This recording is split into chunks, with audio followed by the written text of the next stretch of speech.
সন্ত ৰামপাল গুৰু মহাৰাজ হৈছে এনে এজন মহাপুৰুষ যিজনে নিজৰ সত্য ভক্তি, তত্ত্বজ্ঞান, কৰোণা আৰু সেৱাৰ বলত সমাজত এক নতুন আদৰ্শ বলৱৎ কৰিছে। সন্ত ৰামপাল গুৰু মহাৰাজৰ নেতৃত্বত তেওঁৰ সকলো সৎলোক আশ্ৰমে কৰা বিস্ময়কৰ সমাজ কল্যাণমূলক কামে সমাজখনক সোণালী ভৱিষ্যতৰ এক নতুন আশা দেখুৱাইছে। সন্ত ৰামপাল গুৰু মহাৰাজৰ পৰা নাম দীক্ষা গ্ৰহণ কৰাৰ পিছত লাখ লাখ লোকৰ কৰ্কট ৰোগ, এইডছ আদি দুৰাৰোগ্য ৰোগ নিৰাময় হ'ল। সন্তজনাৰ জ্ঞানৰ পৰা অনুপ্ৰাণিত হৈ তেওঁৰ অনুগামীসকলে লাখ লাখ ইউনিট ৰক্তদান কৰে। সন্তজনাই লাখ লাখ ভগ্নী কন্যাৰ যৌতুকমুক্ত বিয়াৰ আয়োজন কৰালে। সন্তজনাই লাখ লাখ মানুহক ড্ৰাগছ আসক্তিৰ পৰা মুক্ত কৰিলে। কোটি কোটি ধ্বংসপ্ৰাপ্ত পৰিয়াল শান্তিত লাগিল। সন্তজনাৰ আশ্ৰমত সমাৱেশৰ সময়ত বিনামূলীয়া চকুৰ চিকিৎসা আৰু দন্ত চিকিৎসাৰ ব্যৱস্থা কৰা হয়। সন্ত ৰামপাল গুৰু মহাৰাজৰ দ্বাৰা পৰিৱেশ সুৰক্ষাৰ উদ্দেশ্যে সময়ে সময়ে বৃহৎ পৰিসৰত বৃক্ষৰোপণ কৰা হয়। সন্তজনাই আৰ্তজনক তাৎক্ষণিক সকাহ দিবলৈ এম্বুলেন্স সেৱা আৰম্ভ কৰিছে। সন্তজনাই তেওঁৰ অনুগামীসকলক তেওঁলোকৰ শৰীৰ দান কৰিবলৈ অনুপ্ৰাণিত কৰে, যাতে মানৱতাৰ সেৱা আৰু চিকিৎসা ক্ষেত্ৰত উন্নতি কৰিব পৰা যায়। সন্ত ৰামপাল গুৰু মহাৰাজৰ সকলো আশ্ৰমত প্ৰতিদিনে বিনামূলীয়া ধৰ্মভোজৰ আয়োজন কৰা হয়, য'ত প্ৰতিবাৰেই প্ৰতিটো জাতি, প্ৰতিটো ধৰ্মৰ মানুহে একেলগে বহি ভোজন কৰে।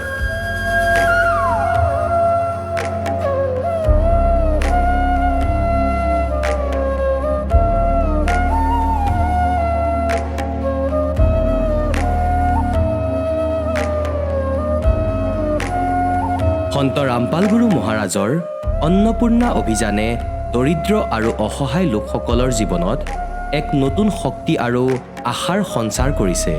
ঘৰে ঘৰে খাদ্য সামগ্ৰী আৰু প্ৰয়োজনীয় সাহায্য প্ৰদান কৰি সন্ত ৰামপাল গুৰু মহাৰাজে মানুহক দুখ আৰু অসহায় অৱস্থাৰ সৈতে যুঁজিবলৈ শক্তি প্ৰদান কৰিছে।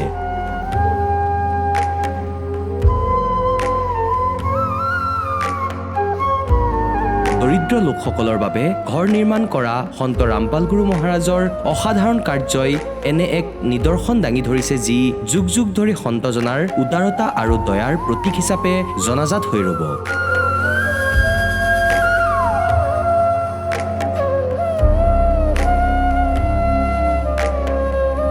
সন্ত ৰামপাল গুৰু মহাৰাজৰ আশ্ৰমত সহস্ৰাধিক বৃদ্ধ বৃদ্ধাই শ্ৰদ্ধা আৰু মৰমেৰে জীৱন যাপন কৰাৰ সুযোগ পায়। তেওঁলোকৰ থকা খোৱাৰ আৰু স্বাস্থ্যৰ সম্পূৰ্ণ দায়িত্ব সন্ত ৰামপাল গুৰু মহাৰাজে বহন কৰে। অনাথ শিশুৰ বাবে সন্ত ৰামপাল গুৰু মহাৰাজৰ সকলো আশ্ৰম বিশেষ বৰদানতকৈ কম নহয়, য'ত তেওঁলোকক শিক্ষা, সংস্কাৰ আৰু ভৱিষ্যতৰ বাবে উন্নত সুবিধা প্ৰদান কৰা হয়। বানপানী, ভূঁইকঁপ বা মহামাৰী যিয়েই নহওক, সন্ত ৰামপাল গুৰু মহাৰাজ আৰু তেওঁৰ অনুগামীসকল সদায় আৰ্তজনৰ বাবে আগৰণুৱা হৈ থাকে।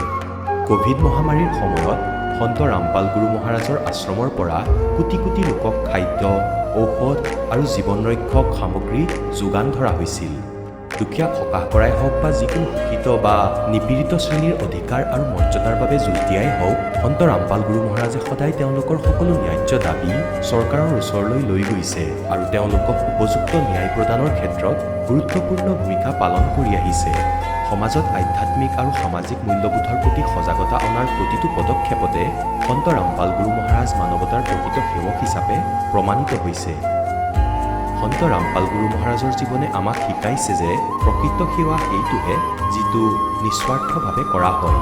আহক আমিও এই মহান সন্তজনৰ এই মহান সেৱাৰ কামত যোগ দিওঁ আৰু সন্ত ৰামপাল গুৰু মহাৰাজৰ পৰা নাম দীক্ষা লৈ আমাৰ জীৱন ধন্য কৰি তোলোঁ।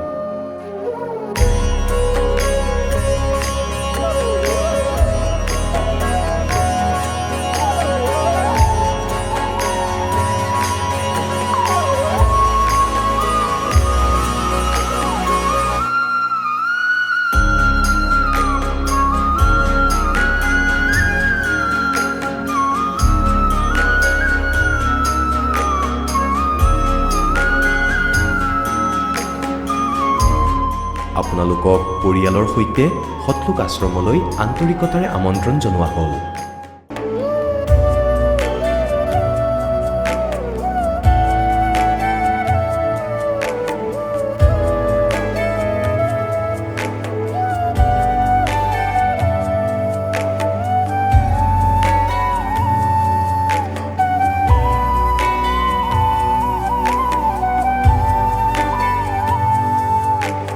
পূৰ্ণ পৰমাত্মাই আনকি পাপৰ শাস্তিও আঁতৰাব পাৰে।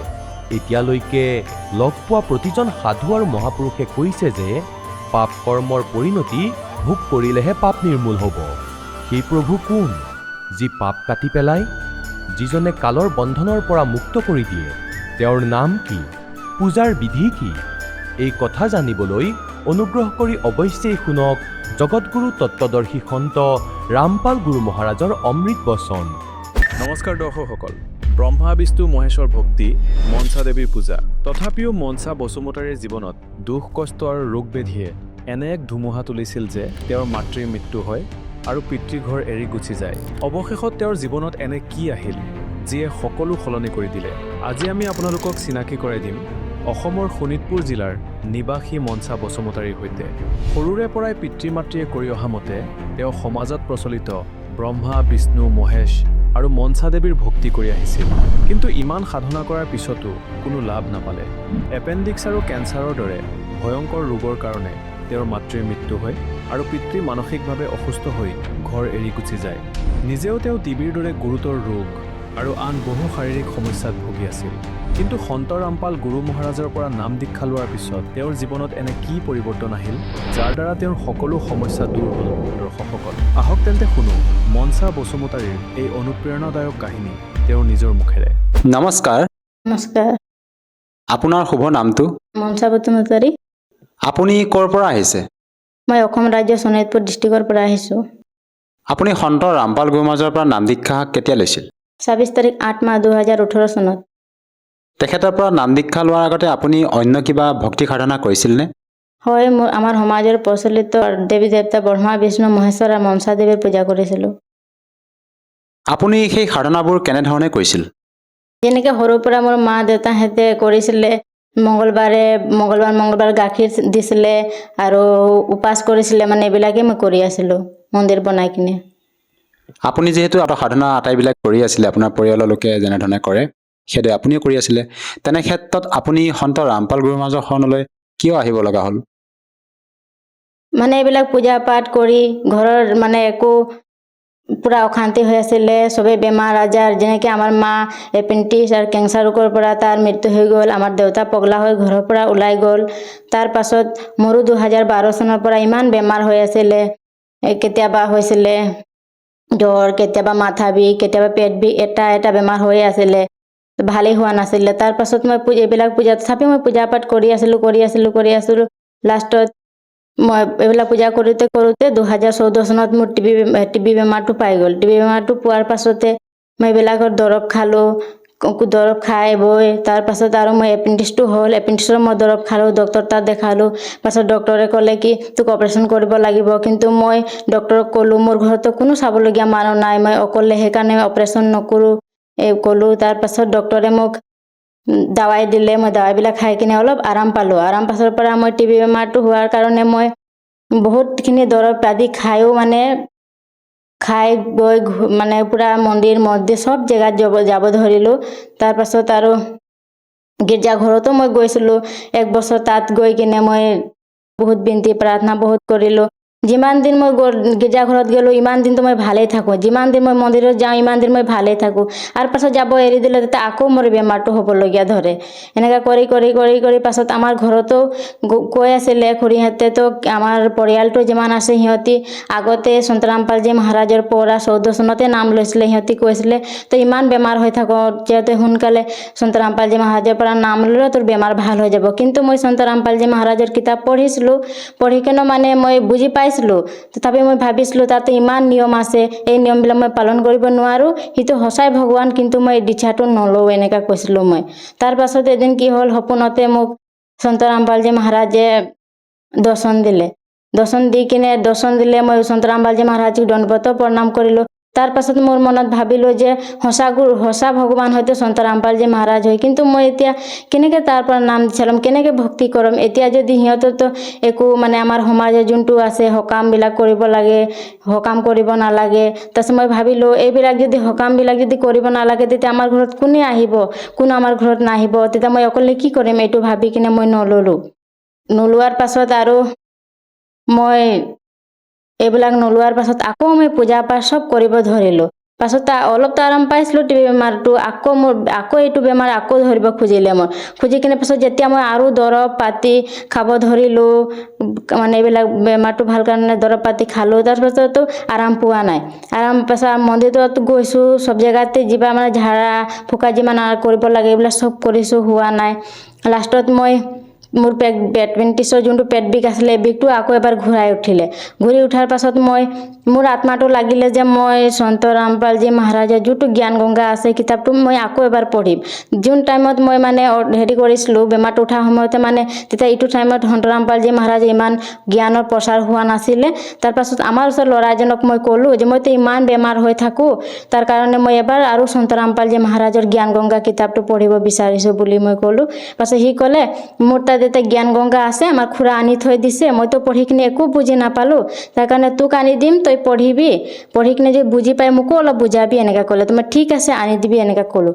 পাছত সি আনি দিলে মোক কিতাপটো মই 3 দিনমান পঢ়িলোঁ সৃষ্টি ৰচনা পঢ়িলোঁ আৰু তাৰ আছিলে যোনটো হেৰি ইণ্টাৰভিউবিলাক চালোঁ বহুত মানুহৰ বহুত কেঞ্চাৰ বা কিবা বহুত ডাঙৰ বেমাৰ আছিলে সিহঁতৰ এই বেমাৰবিলাক ভাল হ'ল তাৰপিছত মই ভাবিলোঁ সন্ত ৰামপালজী মহাৰাজে যদি সিহঁতক ভাল কৰিব পাৰিছে মোক কিয় ভাল নকৰে এইটো ভবাৰ পাছত মোৰ ইমান জোৰকৈ যোনটো এপেণ্ডিক্সৰ বিষটো আছিলে এইটো ইমান জোৰকৈ উঠিলে তেতিয়া মই ক'লোঁ তাক গুৰুজী সন্ত ৰামপালজী মহাৰাজক দণ্ডৱত প্ৰণাম কৰি কিনে ক'লোঁ যে আপুনি যদি সঁচা ভগৱান হয় তেতিয়াহ'লে মোৰ পেটৰ বিষটো ভাল কৰি দিয়ক মই আপোনাৰ শৰণত যাম আৰু আপোনাৰ পৰা নাম দীক্ষা লৈ কিনে ভক্তি কৰিম বুলি ক'লোঁ পাছত লাহে লাহে মোৰ বিষটো ভাল হ'ব ধৰিলে তাৰ পাছত মই নাহৰকটীয়া নামদান চেণ্টাৰত গৈ সন্ত ৰামপালজী মহাৰাজৰ পৰা নাম দীক্ষা ল'লোঁ আপুনি যিহেতু সন্ত ৰামপাল গুৰু মহাৰাজৰ পৰা নাম দীক্ষা লোৱাৰ আগতে বিভিন্ন সমস্যাত ভুগি আছিলে আপোনাৰ শাৰীৰিক যিবিলাক বেমাৰ আছিলে ব্যাধি আছিলে সেই সমস্যাবিলাকৰ কাৰণে আপুনি মানে বহুত অশান্তিত আছিল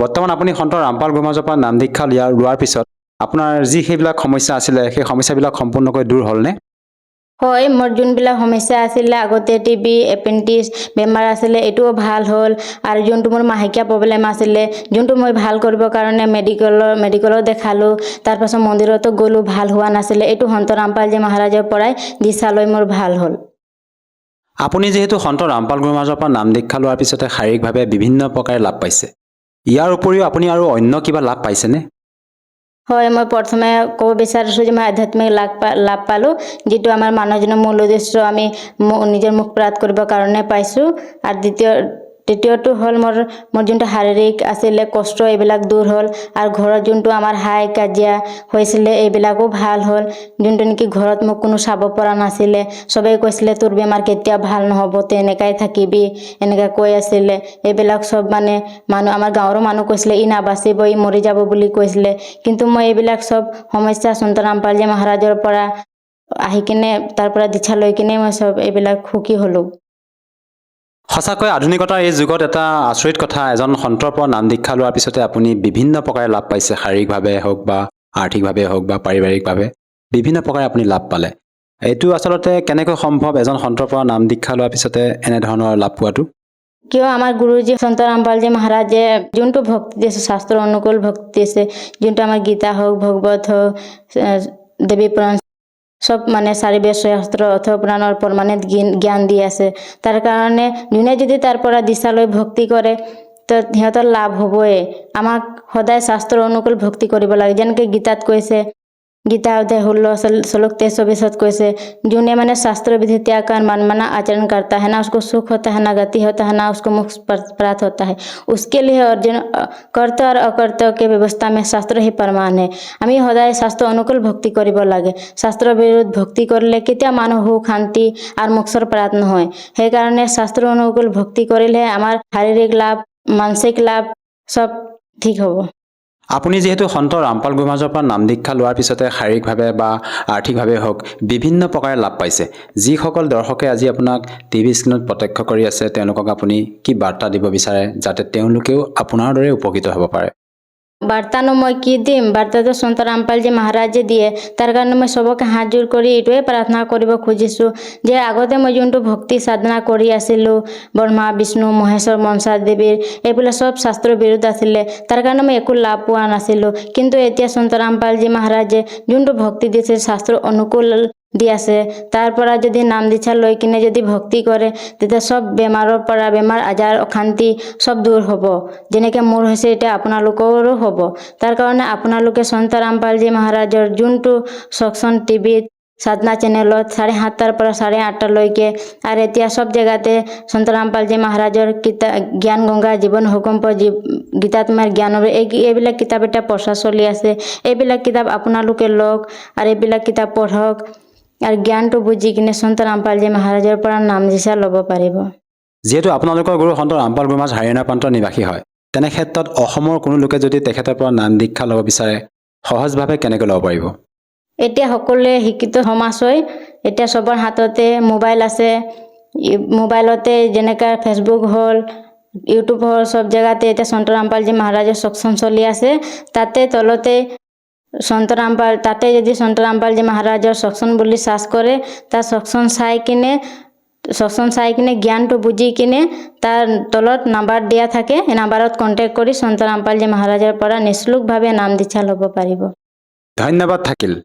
নমস্কাৰ দৰ্শকসকল আপোনালোকে শুনিলে সন্ত ৰামপাল গুৰু মহাৰাজৰ পৰা নাম দীক্ষা প্ৰাপ্ত কৰি সুখী হোৱা ভকতৰ অনুভৱ এতিয়া চাওক জগতগুৰু তত্ত্বদৰ্শী সন্ত ৰামপাল গুৰু মহাৰাজৰ মংগল প্ৰবচন গতিকে যেনেকৈ ৭০,০০০জন শংকৰ মৰাৰ পিছত এজন ব্ৰহ্মৰ মৃত্যু হয় ক্ষয় পুৰুষৰ মৃত্যু হয় গতিকে সেয়া এটা যুগ হ'ল এটা যুগ কাৰ অক্ষৰ পুৰুষৰ গীতাৰ অধ্যায় নম্বৰ 15 শ্লোক 16 দুজন পুৰুষ আছে ক্ষৰ পুৰুষ আৰু অক্ষৰ পুৰুষ এতিয়া অক্ষৰ পুৰুষৰ আয়ুসৰ কথা কওঁ এনেকৈ এটা যুগ হ'ল এনেকুৱা 1000 যুগৰ দিন সেই অক্ষৰ পুৰুষৰ আৰু সিমানেই ৰাতি ইয়াত চতুৰ্যুগ নাই গীতাৰ অধ্যায় নম্বৰ 8 শ্লোক নম্বৰ 17 আমাৰ এই অজ্ঞানী ধৰ্মগুৰু সকলে অনুবাদ কৰাৰ সময়ত ভুল কৰিলে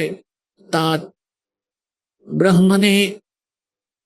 ব্ৰাহ্মণী মানে তাত এই চতুৰ্যুগ নাই অনলি সহস্ৰ যুগ আছে 1000 যুগ বুলি লিখা আছে এওঁলোকৰতো জ্ঞান নাছিল এই ব্ৰহ্মাদেৱে কৈ দিলে যে ব্ৰহ্মাদেৱৰ 1000 চতুৰ্যুগৰ এটা দিন ইমানেই ৰাতি নাই তাত চতুৰ্যুগ নাই সেয়া আকৌ ভালকৈ পঢ়িব অনলি যুগ আছে গতিকে 1000 যুগ এনেকৈ হৈছে যুগ 1000 যুগৰ সি অক্ষৰ পুৰুষৰ সিমানেই দিন আৰু সিমানেই ৰাতি হয় যেতিয়া অক্ষৰ পুৰুষৰ দিন সমাপ্ত হয় তেতিয়া 21 ব্ৰহ্মাণ্ডৰ বিনাশ হয় সম্পূৰ্ণ 21 ব্ৰহ্মাণ্ডৰ তেতিয়া সেই সকলো প্ৰাণী সেই অক্ষৰ পুৰুষৰ এটা কোণত তাত থৈ দিয়া হয় তাৰপিছত আকৌ এই 21 ব্ৰহ্মাণ্ডৰ নিৰ্মাণ হ'বলৈ আৰম্ভ কৰে বহুত সময় লাগে আকৌ সৃষ্টি হ'বলৈ আজিকালি চাইণ্টিষ্টসকলে আজিলৈকে বৈজ্ঞানিকসকলে য'লৈ গৈ পাইছে সেয়াটো একেবাৰে নিম্ন স্তৰৰ জ্ঞান যে ইমান সময়ত পৃথিৱীৰ সৃষ্টি হ'ল অমুক সময়ত অমুক বস্তুৰ সৃষ্টি হ'ল এয়াতো বহুত পিছৰ কথা তেওঁ 1 ছেকেণ্ডতে বনাই দিয়ে এটা ছেকেণ্ডত এটা বচনত আকৌ অসংখ্য ব্ৰহ্মাণ্ড ৰচি দিব পাৰে সমৰ্থবান পৰমাত্মাই কিন্তু তেওঁ বিধান বনাইছে আৰু ইয়াৰ ওপৰত বৈজ্ঞানিকসকলে অনুসন্ধান কৰি থাকিব আৰু এইবোৰ কৰিও ভগৱানৰ আধ্যাত্মিকতাৰ ওচৰলৈ চাপিব নোৱাৰে আনকি দূৰলৈহে ঠেলি আছে জনতাসকলক এতিয়া কি হ'ব যে এনেকৈ 1000 যুগৰ এটা দিন এনেকৈ 1000 যুগৰ এটা ৰাতি এনেকৈ 30টা দিন ৰাতি এনেকৈ 30টা দিন ৰাতিৰ এটা মাহ অক্ষৰ পুৰুষৰ আৰু এনেকৈ 12টা মাহৰ এটা বছৰ এনেকৈ হোৱা মাহ আৰু আকৌ আৰু এনেকৈ হোৱা 100 বছৰৰ আয়ুস হ'ল অক্ষৰ পুৰুষৰ এতিয়া হিচাপ কৰা এতিয়া পৰমাত্মাই কি কয় এতি উমৰ বুলন্দ মৰেগা অন্তৰে যাৰ আয়ুস আছে মৃত্যু হ'ব सतगुरु लगे न कान न भेटे वो संतरे एती उम्र बुलंद मरेगा अंतरे क्योंकि वो सतगुरु लगे न कान न भेटे वो संतरे তোমাৰ আয়ুস দীঘল হ'লেও অন্তত তথাপিও মৃত্যু হ'ব তোমাৰ। কিয়নো আপোনাৰ সেই সদ্গুৰু, সেই সন্ত নাপালে। কোন সন্ত? গীতাৰ অধ্যায় নম্বৰ 4 শ্লোক নম্বৰ 34 গীতাৰ জ্ঞানদাতাই কৈছে যে অৰ্জুন, গীতাৰ অধ্যায় নম্বৰ 4 শ্লোক নম্বৰ 32 স্পষ্ট কৰিছে যে সচিদানন্দ ঘন ব্ৰহ্মই ব্ৰহ্মৰে মুখে মানে পৰম অক্ষৰ ব্ৰহ্ম। তেওঁ নিজে আহি নিজৰ মুখ কমলেৰে যি জ্ঞান দিয়ে সেয়া তত্ত্বজ্ঞান, তাক সূক্ষ্ম বেদ বোলে। 4 অধ্যায় 34 নম্বৰ শ্লোকত কৈছে যে সেই তত্ত্বজ্ঞানক তুমি তত্ত্বদৰ্শী সন্তৰ ওচৰলৈ গৈ বুজা। তেওঁক দণ্ডৱত প্ৰণাম কৰিলে, কপটতা এৰি তেওঁক সেৱা কৰিলে, সেই তত্ত্বদৰ্শী সন্তই তোমাক তত্ত্বজ্ঞানৰ উপদেশ কৰিব।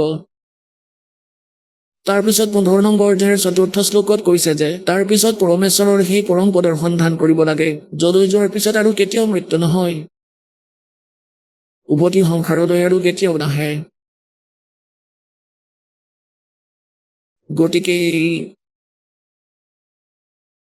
গতিকে ইয়াত কি কৈছে? যেনেকৈ কোৰাণ শ্বৰীফৰ ভিতৰতো এইটোৱেই প্ৰমাণ আছে। চুৰত ফুৰকানী আয়ত 25 52 পৰা 59 যে যি পৰমেশ্বৰে 6 দিনত সৃষ্টি ৰচিলে, 7ম দিনা গৈ তক্তত গৈ বহিল, তেওঁ কবি পৰমাত্মা। আৰু এই কথা কোনো জনাজনক গৈ সোধক। কোৰাণ শ্বৰীফৰ জ্ঞানদাতাও তেওঁৰ সৈতে পৰিচিত নহয়। যজুৰ্বেদ অধ্যায় নম্বৰ 40 শ্লোক নম্বৰ 10 এইটোৱে স্পষ্ট কৰিছে যে কোনোবাই পৰমাত্মাক সম্ভৱত বুলি কয় আৰু কোনোবাই অসম্ভৱত। সম্ভৱত মানে জন্ম লোৱা আৰু অসম্ভৱত মানে তেওঁ জন্মই নলয়।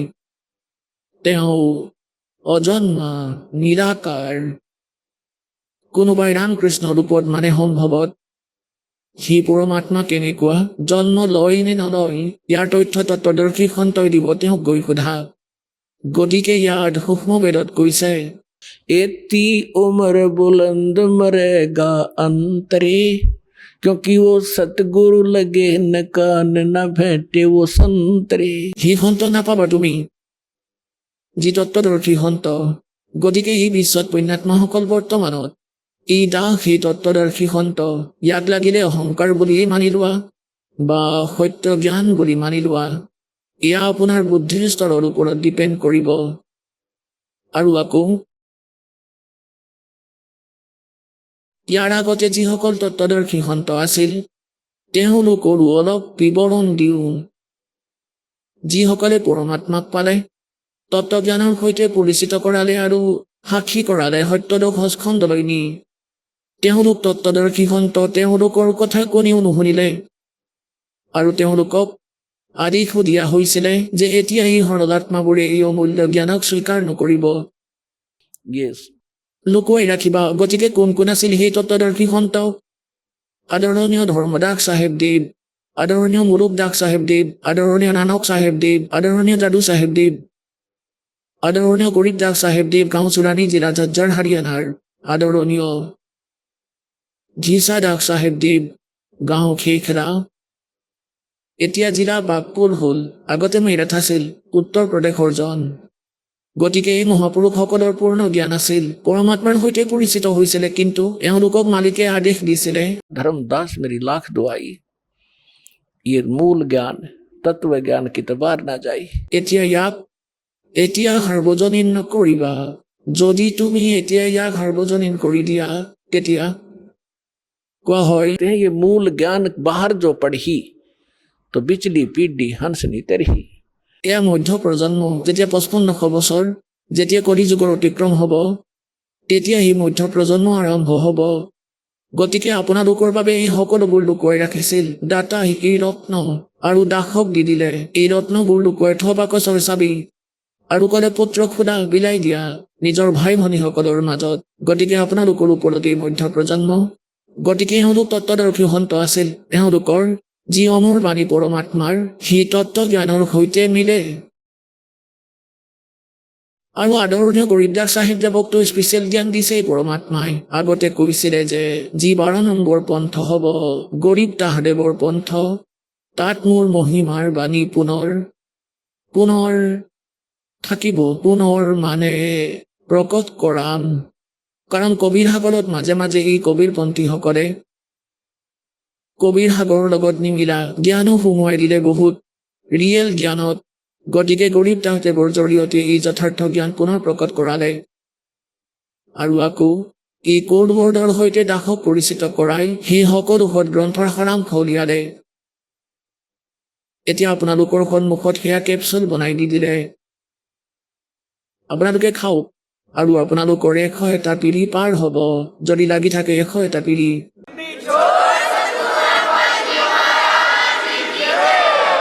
আৰু ইয়াততো সাংসাৰিক সুখ পৰমাত্মাই ফ্ৰীতে দিব, আপোনাক অতিৰিক্তভাৱে দিব। যি সুখৰ বাবে যি ধনৰ বাবে আপুনি ভ্ৰমি ফুৰিছিলে সেয়াটো আপোনাক ফ্ৰীতে দিব। আপুনি ভাবিবও নোৱাৰে আপোনাৰ ঘৰ কিমান উন্নত কৰাই দিব, বিপদবোৰ কেনেকৈ আঁতৰ কৰি দিব আৰু আকৌ মুক্তিও কৰাব। গতিকে এটি কৈ আছে যি প্ৰসংগ আমি তালৈ আহোঁ যে তত্ত্বদৰ্শী সন্ত এই মহাপুৰুষ আছিল। আদৰণীয় ধৰ্মদাস চাহিবদেৱক পৰমাত্মাই আকৌ কৈছে कि धर्मदास मेरी लाख दुहाई ये सार नाम की तबार न जाई सार नाम बाहर जो पर ही ये बिचली पीढ़ी हंस नितरही। এই যথাৰ্থ যি হাৰ নাম কৈছিলে ইয়াৰ বিষয়ে কাৰো সন্মুখত উল্লেখেই নকৰিবা তুমি। যদি নকলি সন্ত পন্থবোৰৰ হাতত পৰিল হয় এই মন্ত্ৰ যি দাসে দি আছে, কমপ্লিট কোৰ্চ হয় ইয়াক, কমপ্লিট ইন অল এছপেক্টছ। ইয়াৰ পৰা এই মূৰ্খসকলে যেনে ধৰক মটৰ আছে গাড়ীৰ, কিছুমানে স্পেয়াৰ পাৰ্টৰ দোকানৰ পৰা এটা বেৰিং কিনি ল'লে আৰু কোনোবাই হুইল কিনি ল'লে, টায়াৰ কিনিলে, কোনোবাই ষ্টেৰিংডাল ল'লে আৰু সি এনেকৈ ক'ব ধৰিলে যে হাতুৰি দিয়া গাড়ী আহিছে কিন্তু এটা চকা চলাই আছে। যেনে কোনোবাই ক্লিম ক্লিম নাম দিয়ে, ক্ৰিম শ্লিং ক্লিং, কোনোবাই হাৰাং হাৰাং বুলি কয়, কোনোবাই ওমকাৰ ৰাংকাৰ এইবিলাক দিয়ে। গতিকে এইবোৰ যি মন্ত্ৰ এওঁলোকে দিয়ে, যেনে কোনোবাই চৌহম চৌহম দিয়ে, এনেকৈ কৰা কি কথা হ'ল? পৰমাত্মাৰ বাণীৰ পৰা চৌহম শব্দটো চুৰ কৰিলে। যেনে কাৰোবাৰ ঘৰৰ পৰা মটৰ চাইকেল এখন চুৰ কৰিলে, তাৰপিছত সেইখন চলোৱাৰ পদ্ধতি কেনে বুলি কৈছে যে এই চৌহমৰ দুটা ভাগ কৰি লোৱা, চৌ ভিতৰত চৌ বাহিৰত হম ভিতৰত, আৰু মটৰ চাইকেলখন মাজতে কাটি দিলে যে এটা ফাল ইফালে লৈ যোৱা আনটো ফাল সেইফালে, ভাল গাড়ী হ'ব। এই মূৰ্খবোৰে একোৱেই নাজানে।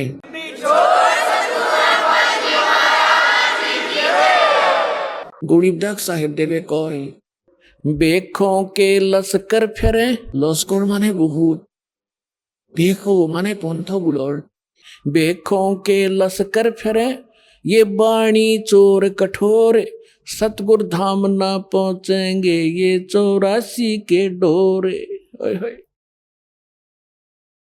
কোৱা হয় যে এই ভেষবোৰৰ এই পন্থবোৰৰ কিমানেই জুম পাতি ঘূৰি ফুৰে, পৰমাত্মাৰ বাণী চুৰ কৰি, বাণী চোৰ কঠোৰ, ইমান নিলজ্জ হৈ পৰিছে, কাজিয়া কৰিবলৈ সাজু হৈ যায়, সত্যতা শুনিব নিবিচাৰে, মৰা কথা কৰিবলৈ সাজু হয়। সাধু ভন্তৰ লক্ষণ কি এনেকুৱা নেকি? बेखों के लश्कर फिरेंगे बाणी चोर कठोर और सतगुरु धाम ना पहुंचेंगे ये 84 के ढोर। ইয়াতেই কথা খাই ফুৰিব এই সত্য নাম আৰু হৰ নাম যি কমপ্লিট কোৰ্চ গ্ৰহণ নকৰে। গতিকে আমি সেই প্ৰসংগলৈ আহোঁ। এতি উমৰ বুলন্দ মৰেগা অন্তৰে সতগুৰু লগে ন কানে ন ভেটে বসন্তৰে। সি সন্ত নাপালে আপোনালোকে, সি তত্ত্বদৰ্শী সন্ত নাপালে, সি তত্ত্বদৰ্শী সন্ত যি মহাপুৰুষৰ সৈতে দাস কলিযুগত পৰিচিত, সেয়া তেওঁলোকৰ শুভ নাম আপোনালোকক এতিয়া কৰো। তাৰে মাজৰ এজন আদৰণীয় গৰীবদাস চাহিবদেৱ, গাঁও চোৰাৰী জিলা ঝজ্জৰৰ জন, নিজৰ পৰমাত্মাৰ মহিমা দৃঢ়ভাৱে কৈছে, লিখিছে। গতিকে তেওঁ কি কয়, পৰমাত্মাৰ মহিমা কৈছে मन तू चल रे सुख के सागर जहाँ शब्द सिंधु रत्नागर। সুসাগৰ বুলি কাক কোৱা হয়? शंखों लहर मेहर की उपजे कहर नहीं जा कोई शंखों लहर मेहर की उपजे कहर नहीं जा कोई दास गरीब अचल अविनाशी सुख का सागर सोई मन तू सुख के सागर बस रे भाई और न ऐसा यस रे कि जा शंखों लहर मेहर की उपजे এতিয়া বন্যাত্মাসকল আমি 5টা তত্ত্বৰে গঠিত পুতলা এটাত থাকো ইয়াত কেতিয়াবা বিপি হাই কেতিয়াবা লো হয় কেতিয়াবা কাম কেতিয়াবা ক্ৰোধ কিবা লোভে আমাক দুখত পেলায় আমি পচি আছো ইয়াৰ মাজত কৰ্ম বেয়া কৰি আছো কিন্তু পাব সেইটোৱেই যি আপোনাৰ ভাগ্যত লিখা আছে যি কপালত আছে ইয়াতকৈ বেছিও নাপায় আৰু ইয়াতকৈ কমো নাপায় একেবাৰে কম কৰিও নাপায় কিন্তু এইটো কথা আমাৰ পৰা আঁতৰত গুচি গ'ল কাৰণ আমাক এইটো কথা দৃঢ়তা আনুতা কোনো নাই এতিয়াতো ঘৰতো নাথাকে সকলোৱে মায়া গোটোৱাৰ ট্ৰেইনিং লৈ থৈছে আগতে কমচে কম মা দেউতা ককা আইতাই যদি কিবা ভুল কৰে বালকে কয় যে নকৰিব এইটো কাম নকৰিব নহ'লে ভগৱান ৰুষ্ট হ'ব আজিকালিতো ভগৱানৰ কথাই নকয় ঘৰত দুই এক পইচাও হ'ল অলপ শিক্ষিতও হ'ল কিবা চাকৰি কৰে কোনোবাই গধূলি মদ পানী খাই ক'ৰবাত পৰি থাকিব কোনোবাই ক'ৰবাত ল'ৰা ছোৱালীৰ লগত না কিবা সম্পৰ্ক আছে গতিকে এই প্ৰকাৰে আমাৰ সকলো নৈতিকতাৰো নাশ হৈছে গতিকে কি কয় এতিয়া দাসৰ লগতো বহুবাৰ ঘটিছে আগৰ সংস্কাৰ আছে মালিকৰ চৰণত আছিল চাগে দাস কেতিয়াবা যেতিয়া মই অকলে থাকো তেতিয়া এবাৰ দুবাৰ এনেকুৱা কম্পন আহে মনৰ পৰা কোনোবাই আমাক যিমানেই আমনি নিদিয়ক কিয় যিমানেই দুখ নিদিয়ক কিয় লাগিলে মোক পইচাৰেও ঠগিছে বা কেতিয়াবা মোক বেয়া অপশব্দও কৈছে তেওঁৰ প্ৰতিও কোনো দুখ নাথাকে তেওঁকো নিজৰ যেনি লগা হয়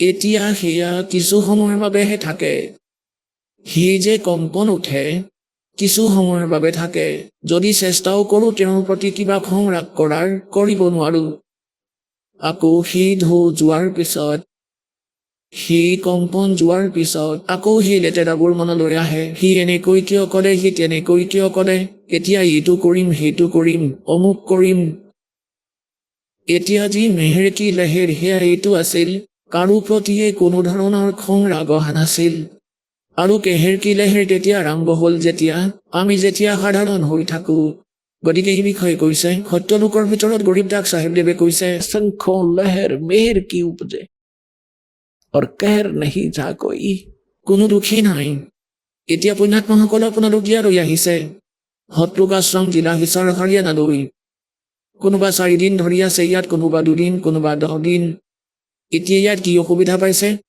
জানি বুজি যদি কোনোবাই কিবা প্ৰব্লেম কৰে সেইটো বেলেগ ধৰণৰ কথা সেইটো বেলেগ কাৰোবাৰ লগত তৰ্ক হৈ যে ইয়াত কিয় বহিছা মই বহিম এই মাটি একে ধৰণৰ মেটি আছে ক'ৰবাত চাদৰ পাৰি লোৱা আৰু শুই যোৱা বনাই থোৱা খাদ্য পাব পৰমাত্মাই নিজৰ সন্তানৰ বাবে গাখীৰৰ নদী বোৱাই দিছে সকলো ধৰণৰ খোৱা খাদ্য আছে চাহৰ কেটেলি ভৰাই থোৱা আছে গিলাচ লৈ ঘট কৰি খোৱা ক'ৰবাত বহি গতিকে আপোনালোকৰ ইয়াত কি দুখ আছে কি খং আছে কাৰ লগত গতিকে সকলোকৰ এয়া মিনি ৰিহাৰ্চেল তাৰে সুখটো ইয়াত সপোনতো নোপোৱা কিন্তু তাৰে ৰিহাৰ্চেল হয় এয়া যেতিয়া আপুনি তালৈ যাব বহুত ডাঙৰ ক্ষেত্ৰ আপোনাৰ নিজৰ ইণ্ডিভিজুৱেলি আছে যেনেকৈ ইয়াত প্ৰত্যেকৰে ইচ্ছা ডাঙৰ ঘৰ বনোৱাৰ আগফালে লন থাকক তাতে পুখুৰী এটা থাকক ক'ৰবাত ফাউণ্টেইন ওলাই থাকক বাগ বাগিচা থাকক আৰু আঙুৰ লমালমে লাগি থাকক তাতে ফুৰিবলৈ গৈ খাওঁ ঘূৰা ফুৰা কৰক কেতিয়াবা পুখুৰীত গা ধুৱক ক'ৰবাত বহি আড্ডা মাৰক গতিকে তুমি ইয়াত কৰাবোৰ তাতে পাবা তোমালোক ষ্টুডেণ্ট মনুষ্য জীৱন প্ৰাপ্ত প্ৰাণী গতিকে যি ষ্টুডেণ্টে ইয়াৰে সম্পত্তি গোটোৱাত যদি লাগি যায় তেন্তে সি বিদ্যাৰ্থী নহয় সি ভগত নহয় আপোনাৰ যি আৱশ্যকীয় বস্তু সেয়া বনাওক গৰম ঠাণ্ডাৰ পৰা বাচিবলৈ ঘৰৰ আৱশ্যক বনাওক যিমানখিনি সুবিধা ভগৱানে আপোনাৰ ভাগ্যত দিছে সিমানখিনি বনাওক বেছি নহয় আজিৰ বৰ্তমানৰ আৱশ্যকতা মটৰ চাইকেল গাড়ী ভেহিকেল এয়াও লওক ডাঙৰ কথা নহয় আৰু আপুনি চাই লওক বিশ্বাস ৰাখিব সঁচা মনেৰে লাগি থাকিব যি বৰ্তমানৰ যি আৱশ্যকতা আপোনাৰ সেই সকলোবোৰ পূৰ্ণ কৰিব আপোনাৰ পৰমাত্মাই যদি মটৰ চাইকেলৰ আৱশ্যক হয় মটৰ চাইকেল দিব আপুনি মনত ৰাখিব কিন্তু সৎ ব্যৱহাৰ কৰিব লাগিব সৎসংগৰ উদ্দেশ্য ৰাখিবা যেনে ভগৱানে যদি এখন ভেহিকেল দিয়ে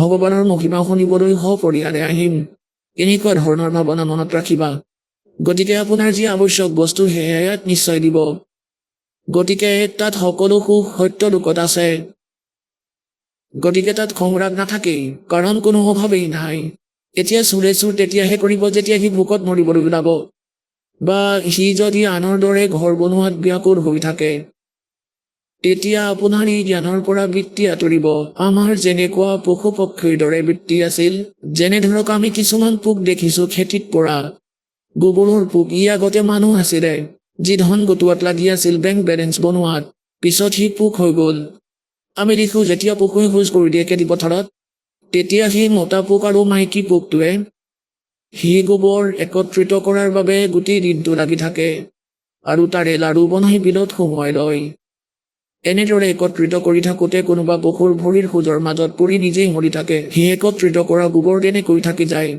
গতিকে আমি সেই বৃত্তিৰেই জীৱ ভক্তি নকৰোঁ এই জ্ঞানৰ সৈতে পৰিচিত নহয় পইচা গোটোৱা ঘৰ বনোৱা আৰু নাজানো কি কৰি মাটি কিনে ধনী দেখুৱাবলৈ আকৌ কালি যদি মৃত্যু হৈ যায় পৰখি গাধু হৈ তাতেই ঘূৰি ফুৰিব সেই প্লটটোতেই গতিকে এই জ্ঞানৰ পৰা আপুনি এয়া সত্য জ্ঞান হয় গড গিভেন স্পিৰিচুৱেল নলেজ এয়া কোনো নাটকৰ গান নহয় এয়া আপোনাৰ বহুত কামত আহিব গতিকে ইয়াৰ পৰা আপোনাৰ সেই যি অযথা কাম কৰাৰ ইচ্ছা থাকে সেয়া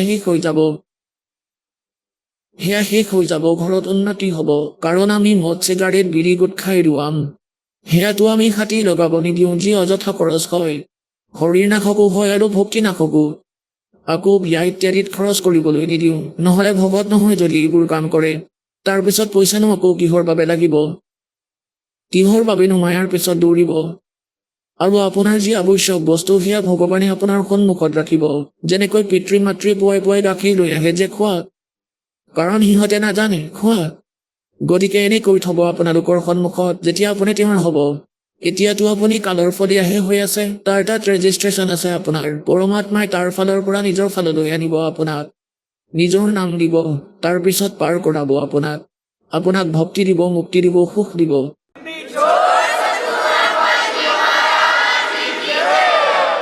গতিকে পৰমাত্মাই কি কয়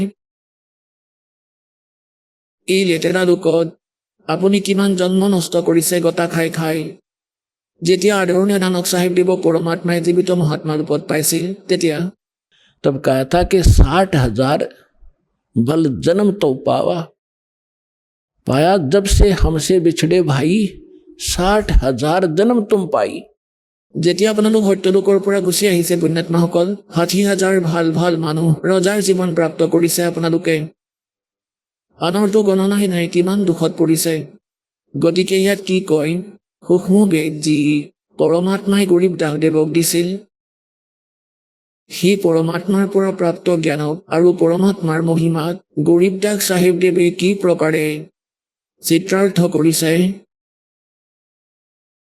मन तू सुख के चल रहे सुख के सागर जहाँ शब्द सिंधु रत्नागर शब्द सिंधु মানে সি সুখৰ সাগৰ যেতিয়া সমুদ্ৰীয় জাহাজ চলে ৰাতিৰ সময়ত যায় আৰু গৈ পায় 200 কিলোমিটাৰ তেতিয়া সমুদ্ৰত জাহাজ অথবা পানী সি পানীৰ বাহিৰে আন একো দেখা পোৱা নাযায় এই প্ৰকাৰে সি সত্যলোকত কেৱল সুখেই সুখ আছে সুখৰ বাহিৰে একো নাই গতিকে আমি তালৈ যোৱা ট্ৰেইনিং আৰু তালৈ যোৱা এই আপোনাক পাছপোৰ্ট বনাই দিওঁ যে আপোনাৰ মৃত্যুটো ইয়াত হ'বই হ'ব সেয়া আপুনিও জানে যদিও কোনোবাই নামানে তেওঁ নিশ্চয় মহামূৰ্খই হ'ব এতিয়া কোনোবাই মৰিব নিবিচাৰা ইচ্ছা সকলোৰে কিন্তু অন্তত মৰিবাই আৰু যি সম্পত্তিক নিজৰ বুলি মানি বহি আছে সেই পৰিয়াল আপোনাৰ নহয় মৃত্যুৰ পিছত ধৰি লওক আপোনাৰ নাইজেৰিয়াত জন্ম হ'ল আৰু ল'ৰা ছোৱালী ইণ্ডিয়াত গতিকে আপোনাৰ কেনেকৈ হ'ল কালে ভ্ৰমিত কৰি থৈছে আপোনাক মন ভ্ৰষ্ট কৰি থৈছে আমাৰ গতিকে এই পৰমাত্মাই আমাক পোহৰ দিছে, জ্ঞান দিছে। গতিকে ইয়াক আধাৰ বনাই জীয়াব লাগিব আপুনি। গতিকে ইয়াক মৃত্যু হ'বই হ'ব। গতিকে কিয়নো তালৈ যোৱাৰ আশা নকৰা তোমালোকে? ল'ৰা ছোৱালীৰ পৰা মন আঁতৰ কৰি, কাৰণ যেতিয়ালৈকে আমি ল'ৰা ছোৱালীৰ লগত আছো, আমি কৰ্তব্য নিশ্চয় পূৰণ কৰিম যি এওঁলোকৰ প্ৰতি আছে। কিন্তু এইটো ভাবি থব যে এওঁলোক আপোনাৰ নহয়, এয়া মালিকৰ সন্তান, ধনীৰ। আমাক সেৱা কৰিব দিছে, সেৱা কৰিম। ধনীৰ সন্তানৰ যদি সেৱা নকৰো, তেওঁ দুখী হ'ব, তেওঁক চাকৰিৰ পৰা উলিয়াই দিব। এই প্ৰকাৰে আপোনাৰ জীৱনত এই আধাৰত ৰাখক। আৰু ইয়াৰ পৰা যোৱাৰ পিছত মৃত্যুৰ সময়তো এইটো মনত ৰাখক যে পৰমাত্মাই সকলো সন্তই কৰে, ভগৱানেও কৈছে, আৰু আজি দাসীও সেই গুণেই গাই আছে। গতিকে সেয়া মিছা নহয়। গতিকে সেই পাপী মনৰ ইয়াতে থকাৰ ইচ্ছা জাগি থাকে, ইয়াৰে বৃত্তি আঁতৰাই তাৰ লগত জড়িত কৰক। और जहाँ आशा ता बासा होई, मन कर वचन सुमरियो सोई। যি ঠাই আশা কৰি আপুনি জীয়াব, ইয়াৰ পিছৰ বাৰ সেই ঠাই আপুনি পাব। গতিকে এই জ্ঞানৰ সৈতে আপুনি দৃঢ় হৈ যাব। এই জ্ঞান কোনো সাধু কথা নহয়, এয়া পৰমাত্মাই দিয়া জ্ঞান। এয়া মিছা নহয়, সঁচা হয়। এতিয়া কি কয়, এই সংসাৰত আপুনি থাকি कोट जन्म तन भरमत होगे, कुछ ना हाथ लगा रे। कुकर सुकर खरबा बोरे, कौआ हंस बुगारे। कोट जन्म तू राजा की न मिटी न मन की आशा। भिक्षुक होके दर दर घूम्या, मिला न निर्गुण रासा। इंद्र कुबेर ईश की पदवी बिरबावन दुमराया। विष्णुनाथ के पुर को जाके तू फिर भी वापस आया। असंग जन्म तन मरता होगे, जीवित क्यों न मरे रे।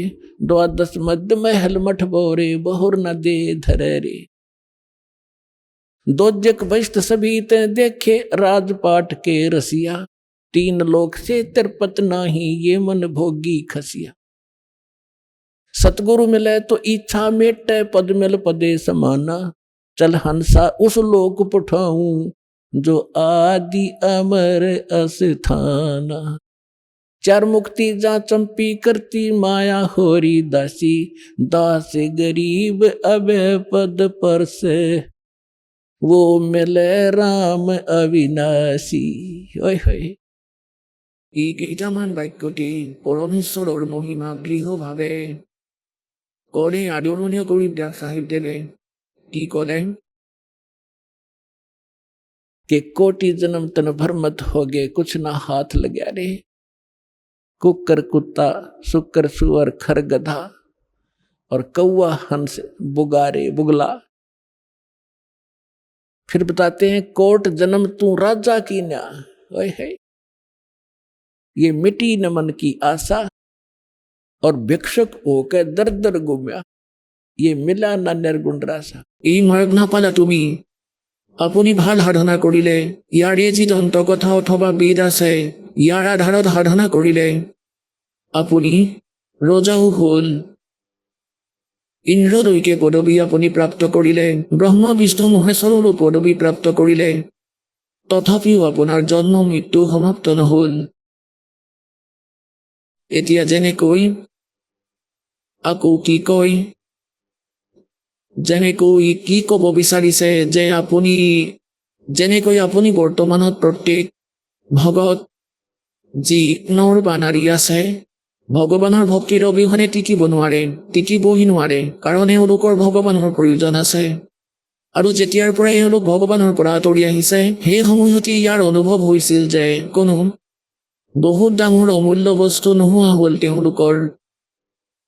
আৰু তাৰে সন্ধান আমি এই কালৰ লোকত কৰি আছো। সেয়া ইয়াত নাই, সেয়া সত্য লোকত আছে, তালৈ গৈহে পাম। তাৰে সাধনীয়া।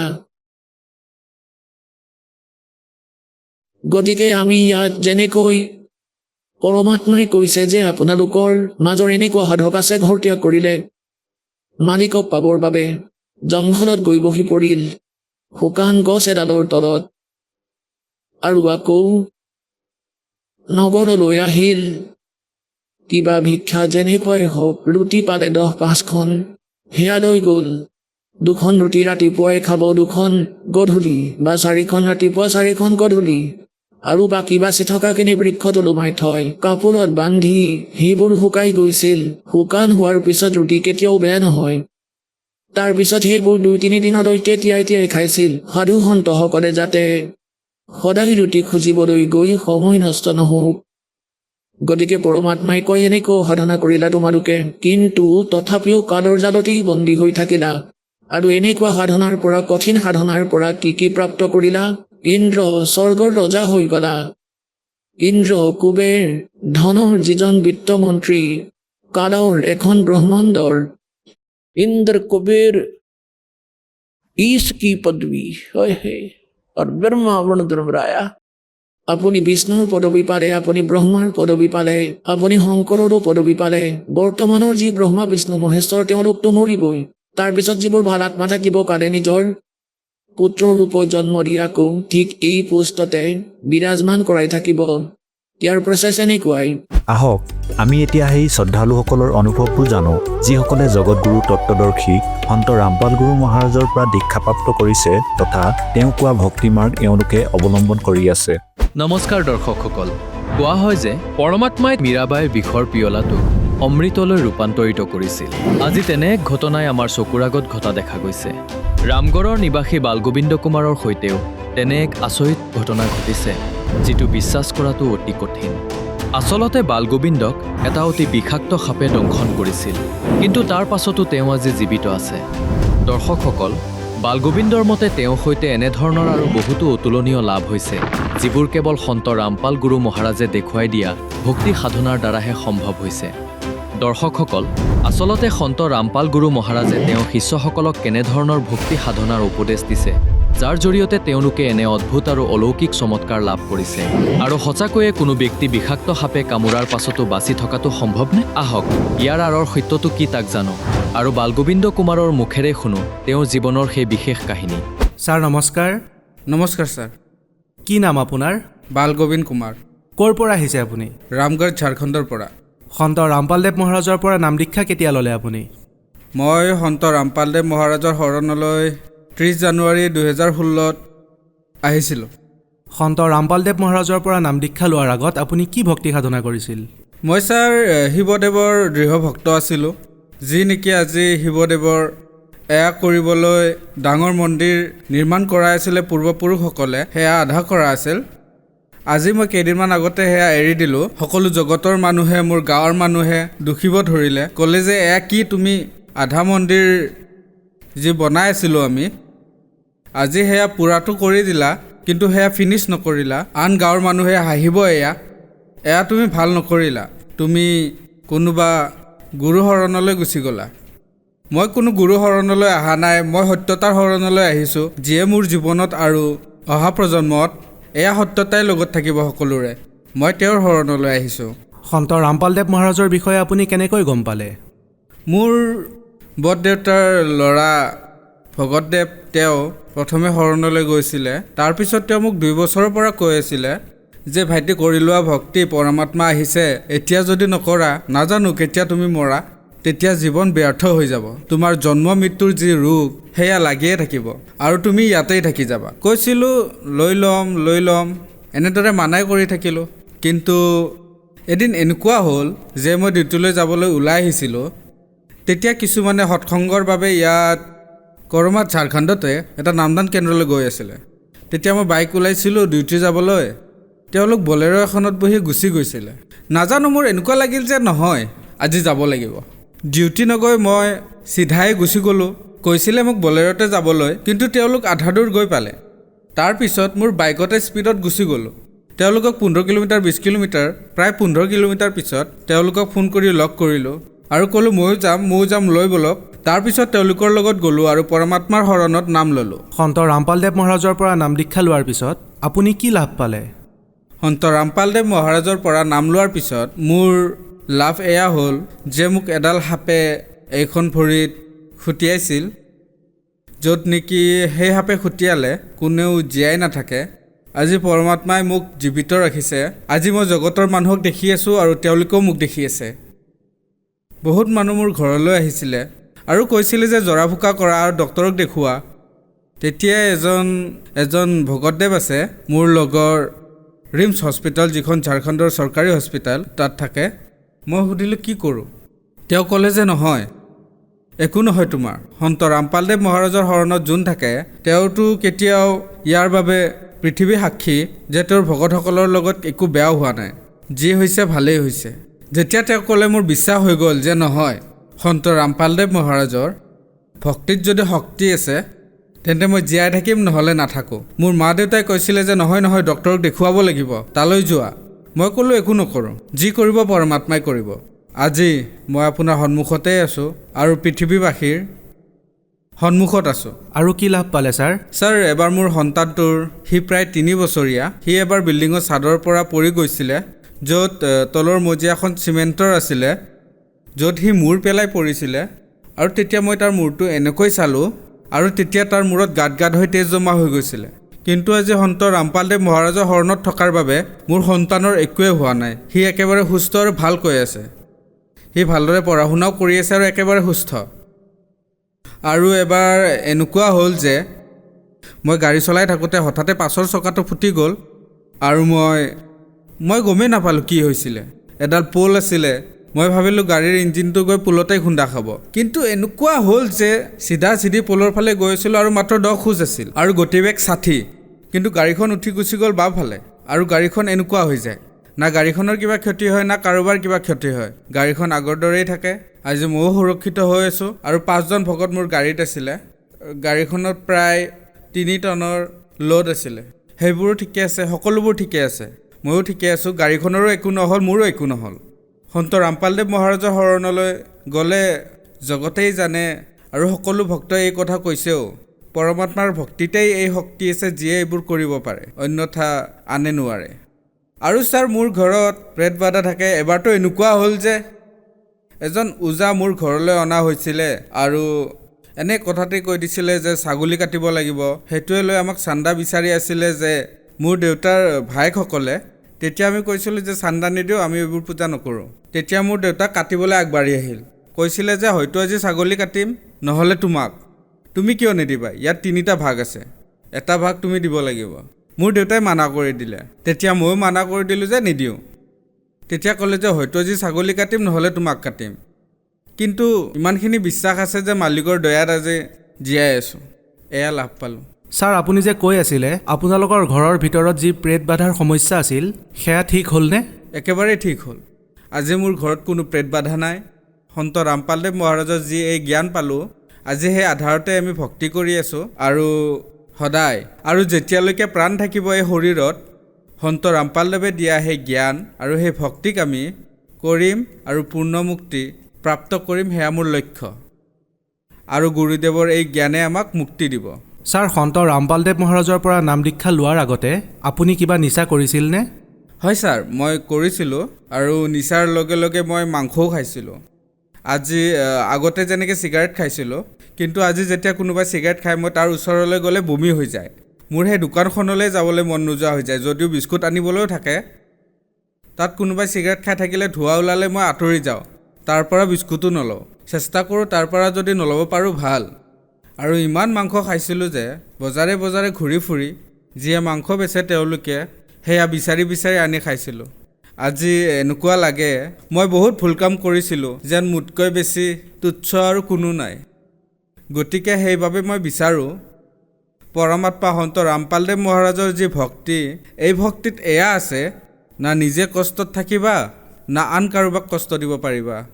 গতিকে সন্ত ৰামপালদেৱ মহাৰাজৰ জ্ঞানত এয়া আছে। আৰু সন্ত ৰামপালদেৱ মহাৰাজে কয় তেওঁৰ জ্ঞানত এয়াও আছে আৰু পূৰ্ণ পৰমাত্মাৰো এয়া লিখা বিধান আছে যে য'ত পৰমাত্মাৰ সন্তান সকলো, গতিকে সেই জন্তু, পশু পক্ষী, কীট পতংগ অথবা মানুহ কোনোতো বেলেগ নহ'ল, এয়া সকলো মোৰ ভাই বন্ধু। যদি কাৰোবাক আমি কষ্ট দিওঁ তেতিয়া পৰমাত্মাৰ বিধান আছে যে আমিও কষ্ট পাম। ছাৰ, সন্ত ৰামপালদেৱ মহাৰাজৰ পৰা নাম দীক্ষা লোৱাৰ পিছত আপুনি আৰু কি লাভ পালে? আৰু ছাৰ, মই লাভ পালোঁ যে আধ্যাত্মিক জ্ঞান যি মই পালোঁ আজি সেয়া আটাইতকৈ বেলেগ। আৰু মই এই কথা সকলোতে কওঁ যে এই জ্ঞান সৰ্বোচ্চ হয়। মই মোৰ সকলো যিসকল সম্বন্ধীয় আৰু যি বন্ধু আছে তেওঁলোকক কওঁ যে ব'লা, সন্ত ৰামপালদেৱ মহাৰাজে এনেকুৱা জ্ঞান কৈ আছে যি জগতে জানিব লাগে আৰু ক'বলগীয়া। গতিকে তেওঁৰ ভক্তি কৰা আৰু নিজেও যোৱা পূৰ্ণ পৰমাত্মাৰ শৰণলৈ আৰু সমগ্ৰ পৰিয়ালক সম্পৰ্কীয়সকলক কোৱা যে ভক্তিবিধি শাস্ত্ৰ অনুকূল এয়াহে আৰু এয়াই কৰিব লাগে। ছাৰ, আপোনালোকে ঝাৰখণ্ডত থাকে আৰু সন্ত ৰামপালদেৱ মহাৰাজৰ সৈতে জড়িতও, গতিকে আপুনি নাভাবেনে আন সন্তৰ পৰাও আপুনি নাম দীক্ষা ল'ব পাৰিলে হয়, ইমান দূৰৰ পৰা আহি সন্ত ৰামপালদেৱ মহাৰাজৰ সৈতে জড়িত হোৱাতকৈ? ছাৰ, সন্ত ৰামপালদেৱ মহাৰাজৰ ওচৰলৈ যোৱাৰ যি কথা, আমি যে যাওঁ দিল্লী, হাৰিয়ানা অথবা আন ঠাইত, যোৱাৰ কথাটো বাৰু পিছত হ'ব। প্ৰথমতেতো সন্ত ৰামপালদেৱ মহাৰাজ মোৰ হৃদয়ত আছে।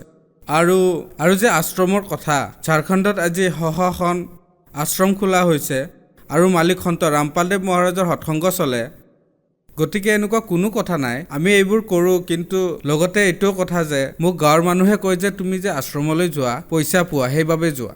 এজন দুজনক আমি কৈ দিছিলোঁ যে এনেকুৱা কোনো কথা নাই। সন্ত ৰামপালদেৱ মহাৰাজৰ যি ভক্তিবিধি মই সেয়াহে জানিবলৈ যাওঁ, না কি পইচা পাওঁ সেইবাবে যাওঁ।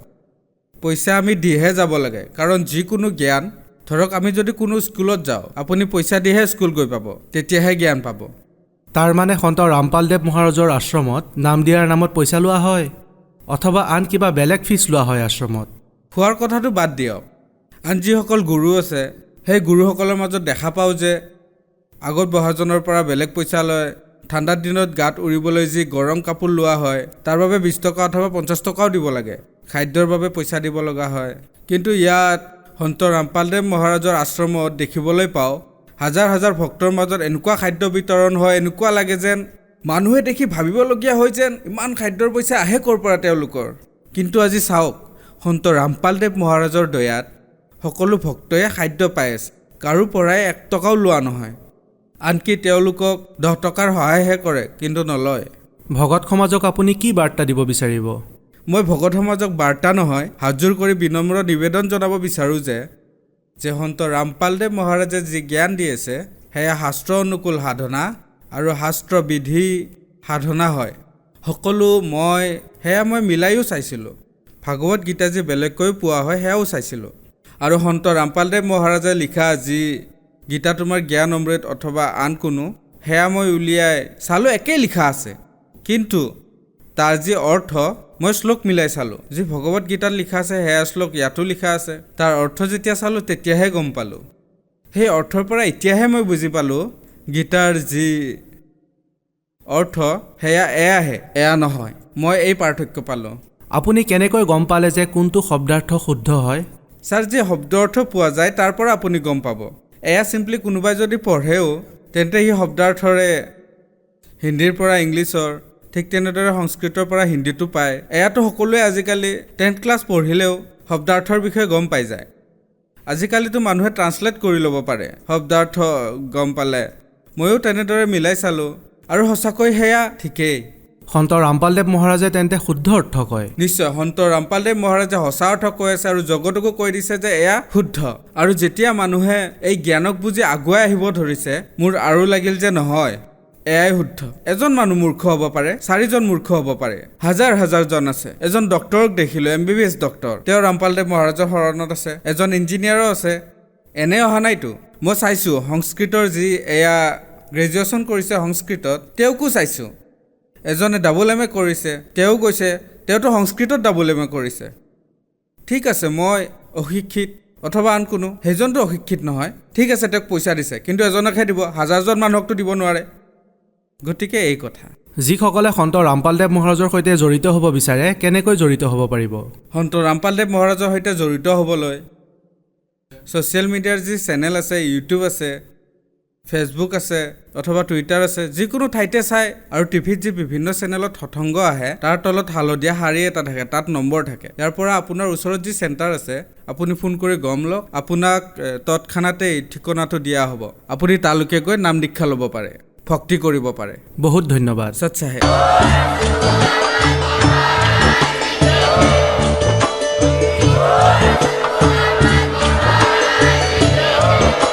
আপুনি শুনি আছিলে জগতগুৰু তত্ত্বদৰ্শী সন্ত ৰামপাল গুৰু মহাৰাজৰ মংগল প্ৰবচন। অধিক জানিবৰ বাবে ভিজিট কৰক www.jagatgururampalji.org। সন্ত ৰামপাল গুৰু মহাৰাজৰ শুভ আশীৰ্বাদত সমগ্ৰ বিশ্বতে 500তকৈ অধিক নাম দীক্ষা কেন্দ্ৰ আছে। য'ত সন্ত ৰামপাল গুৰু মহাৰাজৰ দ্বাৰা বিনামূলীয়াকৈ নাম দীক্ষা দি থকা হৈছে। আপোনাৰ ওচৰৰ নাম দীক্ষা কেন্দ্ৰৰ ঠিকনা জানিবলৈ সম্পৰ্ক কৰক 7082208528।